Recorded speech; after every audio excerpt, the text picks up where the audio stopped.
Hello again, it's Pam here, and today I wanted to get back into my journey of figuring out what I'm doing with my life and recovering from burnout. And I'm just holding up this little card because it's an anniversary card I got a couple years ago that reminds me to get some fresh air,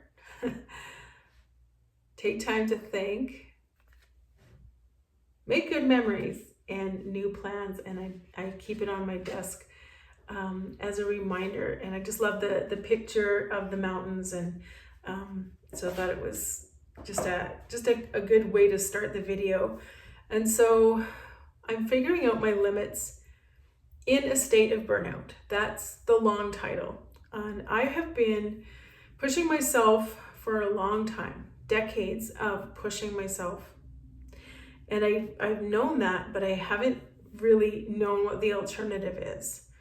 But now I'm realizing that when I do too much, I hit a wall and my body just will not let me keep going. And so I wanted to kind of describe that a bit for you today, kind of what happened this past weekend, and how that felt and how I'm working through it. So I'll try and go through it quickly because I've tried recording this before, and I just kind of go off into describing things too detailed. But I'm noticing something that you've probably heard before, and it's this concept of having a limited number of spoons. So, here, I don't have spoons in here. I have like scissors and pens, but it's like, I do one thing, there's a spoon gone. Something else, a spoon gone. Go get groceries, a spoon's gone. And maybe, there's only 3 spoons in there. So every day there's like a limited number of spoons, and I am using them all up, and then there's nothing left. So I'm learning to accept that when I say yes to one thing, it often means that something else that I actually really want to do doesn't happen. Either that, or I keep going and I keep doing the things, and then I hit that wall. And in the past, I was able to, manufacture spoons out of nothing, or just keep going on pure adrenaline. And maybe I'm getting a little older. Maybe I just am in this burnout is actually a real thing, and I have to grapple with it. And it means that I can't keep going, and sometimes I hit a wall. So this past weekend, for example, Thursday night was a worship practice, which takes a lot of energy and really, planning, organizing, implementing. And then I was preparing mentally and, actually preparing for speaking at a women's event on Friday night. And I knew that was going to take a lot out of me, just thinking about it, planning. And it was great, but it was really quite stressful. And I think a lot of people see me do things and they think, well, she just does it so naturally. People often say, oh, you're so poised. And I wish somehow they could see the absolute mess of stress that I am inside. But I've learned how to make other people feel comfortable and manage a situation so that everyone feels comfortable and safe, because I am regulated, I am calm, and I'm in control.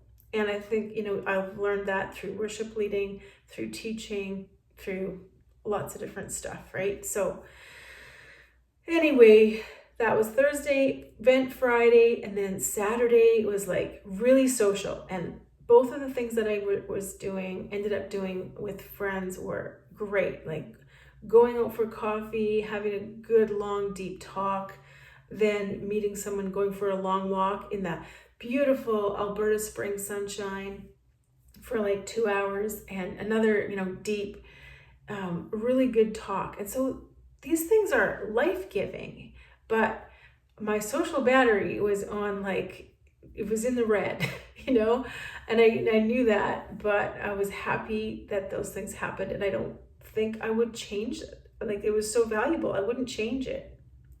But when I got home, I completely went into myself, and I collapsed with this massive headache that I had for hours, that I had all into the next day as well. So Sunday morning, early morning, get ready for church, leading worship, and it went well.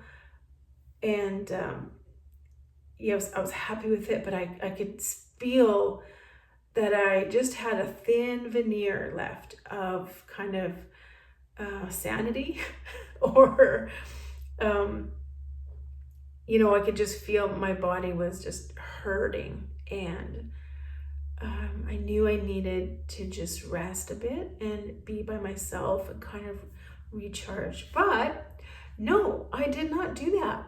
I was sort of not coerced, but encouraged strongly to go to lunch with the pastor and his wife, who were visiting our church to speak, and a few other people. And it was a lovely time. And I was on top of my game. Sorry, I shouldn't say that, but I love people, and I love joking around. I love talking about deep stuff. And so I was just like, this is great. But I knew that I was barely hanging on, that like the threads were getting thinner. And so we left a little bit early, and the rest of that Sunday, I was completely, incapacitated. And the sad thing about it was this was a rare weekend when my husband was home from work, because he often works Saturdays.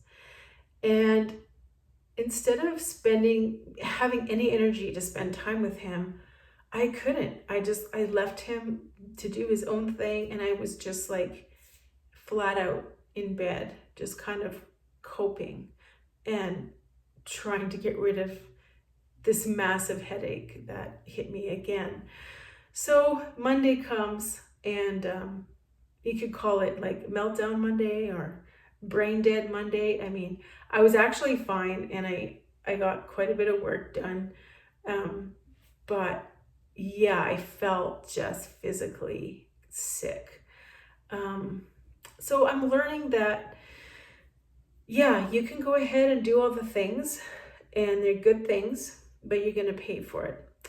And I think what I'm trying to get to here is that recovery for me will not happen if I don't stop, if I refuse to set limits, and that I'm not going to like it. So in this journey, I've been feeling like, oh man, I am excited about boundaries and setting limits. This is just what I need, and I'm going to love it. Well, I do not love it because even though I love to have time to myself, I love that I'm not going to a school every day and working. I love that I have more peace and quiet. I am still really struggling to know what I should be doing with my time. And others haven't maybe been so happy with me either, but basically it's a me problem. Like, I'm the one.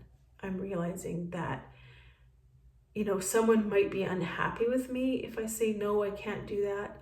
But I'm realizing that their unhappiness with me that's a me problem. I am so uncomfortable with it. I can't sit with it. And so that's why I just keep pushing myself. Because I just want to, this is what normal people do. Anyway, what am I going to do differently, or what am I doing differently? So a few things that I've been learning to do differently is planning.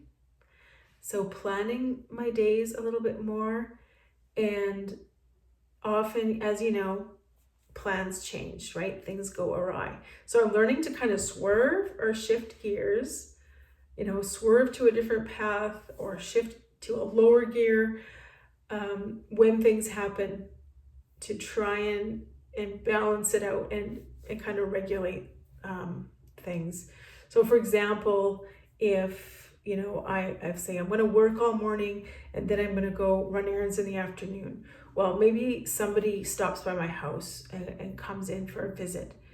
And so I'm like, okay, now I've got no more spoons left and I still need to do these errands. So I'll either adapt by putting headphones on and just doing the bare minimum of what I have to do, or I'll find a way to see if I can push that to the next day. So I'm kind of swerving, and I'm also learning to let people think what they want to think. That's not easy, but they will think what they think, and usually they're not thinking about me at all, right? And being intentional. So for example, there's a baby shower coming up that I know I'm not going to go to. I know there's going to be some pressure for me to go to it. And I just know that that's not an environment I enjoy. I know that there'll be lots of others there. I'm not needed there. So I'm going to, say no to that. But I do say yes. I have been saying yes to going to a Bible study. And it's a really intense, kind of deep Bible study that takes 2.5 solid hours. And it takes a good chunk of my day. But the payoff for that is so great that I'm willing to take the time. So to see what I mean, just being more intentional about what is this, going to, is it worth it, right? And if for those of you who've been following along a little bit, I talked last time, I think, about whether I was going to teach piano lessons or not. So I decided that I would take on a couple more students on a trial basis. That was my compromise.